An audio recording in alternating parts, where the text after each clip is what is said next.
예수님께서는 기도하고 아버지의 자비를 청하는 올바른 자세에 대하여 우리에게 가르쳐 주고자 하십니다. 어떻게 기도해야 하는지, 기도를 위한 올바른 자세는 어떠한지 가르쳐 주고자 하십니다. 그래서 바리사이와 세리의 비유를 말씀하십니다. 이 비유에 등장하는 두 주인공은 기도하러 성전에 올라갑니다. 그러나 그들의 행동은 매우 다르고 그 결과도 정반대입니다. 바리사이는 꼿꼿이 서서 기도하며 많은 말을 합니다. 그의 기도도 물론 하느님을 향한 감사의 기도입니다. 그러나 실제로 이 기도로 다른 사람들보다 낫다는 우월감을 가지고 자신의 공로를 과시하고 있습니다. 그가 말하는 다른 사람들로는 예를 들어 강도짓을 하는 자나 불의를 저지르는 자나 간음을 하는 자가 있습니다. 또한 여기에는 바로 저 세리도 포함됩니다. 그러나 문제는 바로 여기에 있습니다. 이 바리사이는 하느님께 기도하지만 실상은 자기 자신을 바라보고 있습니다. 자기 자신에게 기도하는 것입니다. 주님이 아니라 거울을 들여다보고 있는 것과 마찬가지입니다. 성전에 있으면서도 존엄하신 하느님 앞에서 무릎을 꿇을 생각을 하지 않습니다. 마치 자기가 성전의 주인인 양 안이한 마음으로 꼿꼿이 서 있습니다. 그는 자신이 잘한 일들을 늘어놓았습니다. 자신은 나무랄 데 없이 의무 외에도 율법을 지키고 일주일에 2번 단식하고 모든 소득의 11조를 바친다는 것입니다.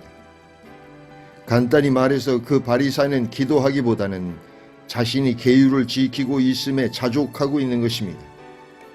그러나 그의 자세와 말은 하느님께서 활동하시고 말씀하시는 방식과는 거리가 멉니다. 하느님께서는 모든 인간을 사랑하시고 죄인들도 멸시하지 않으십니다. 이와 정반대로 이 바리사이는 죄인들을 업신여깁니다.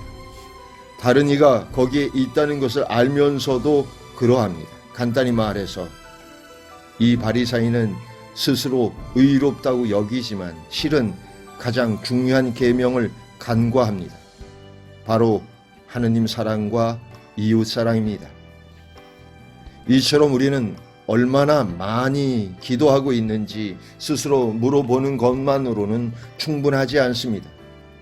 우리는 어떻게 기도하고 있는지에 대해서도 자문해 보아야 합니다. 아니, 더 바람직하게는 우리 마음이 어떠한지 스스로 물어보아야 합니다. 나의 생각과 감정을 살펴 오만과 위선의 뿌리를 뽑아내려면 우리 마음을 성찰하는 것이 중요합니다. 그런데 저는 이러한 물음이 듭니다. 오만한 마음으로 기도할 수 있는가? 아닙니다. 우리는 오로지 있는 그대로 하느님 앞에 나아가 기도해야 하는 것입니다. 거만하고 위선적으로 기도한 이 바리사이처럼 되어서는 안 됩니다. 우리는 모두 쉴 새 없이 돌아가는 일상에 사로잡혀 있습니다. 때로는 여러 감정과 고단함과 혼돈에 짓눌려 있기도 합니다. 우리 마음을 올바로 다잡고 내적 성찰과 침묵의 가치를 회복하는 법을 배울 필요가 있습니다. 하느님께서는 바로 우리 마음 안에서 우리를 만나시고 우리에게 말씀하시기 때문입니다. 여기에서 출발할 때에야 비로소 우리도 다른 이들을 만나고 그들과 대화할 수 있습니다. 그 바리사이는 성전을 향하여 자신감을 가지고 걸어 올라갔습니다. 그러나 그는 자신이 자기 마음의 길을 잃어버렸다는 사실을 깨닫지 못합니다. 이 바리사이와는 달리 또 다른 사람인 세리는 성전에서 겸손하고 뉘우치는 마음으로 있습니다. 세리는 멀찍이 서서 하늘을 향하여 눈을 들 엄두도 내지 못하고 가슴을 치며 말합니다. 세리의 기도는 바리사이의 장황한 기도와는 달리 매우 짧습니다. 오 하느님, 이 죄인을 불쌍히 여겨 주십시오. 더 이상의 말은 없습니다. 참 아름다운 기도입니다. 실제로 세금 징수원들인 세리들은 이국 통치자들에게 종속된 부정직한 사람들로 간주되었습니다.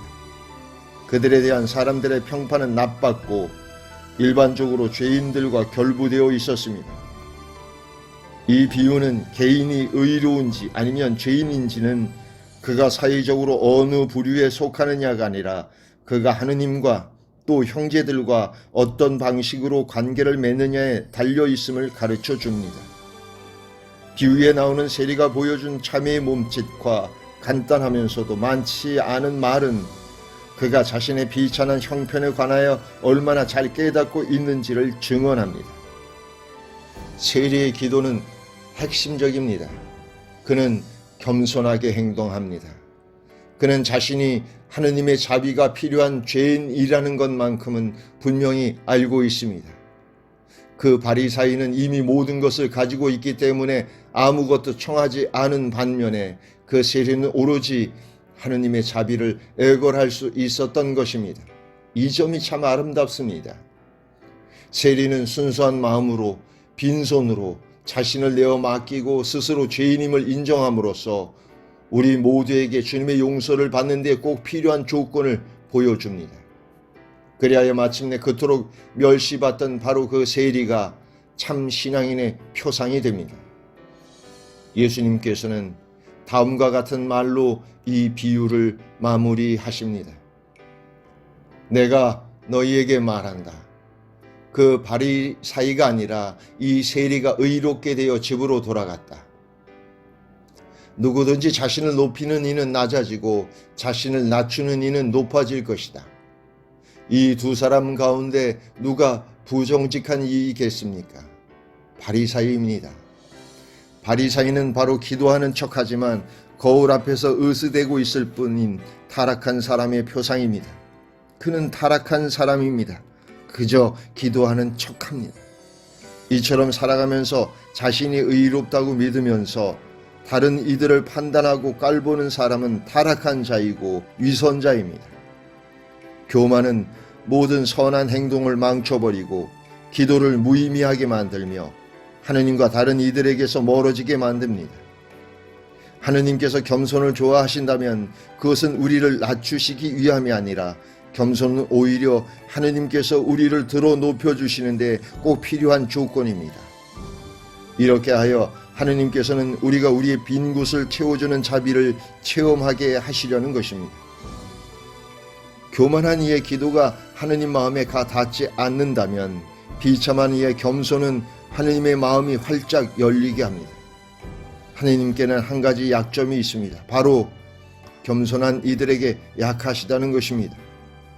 겸손한 마음 앞에서 하느님께서는 당신 마음을 완전히 여십니다.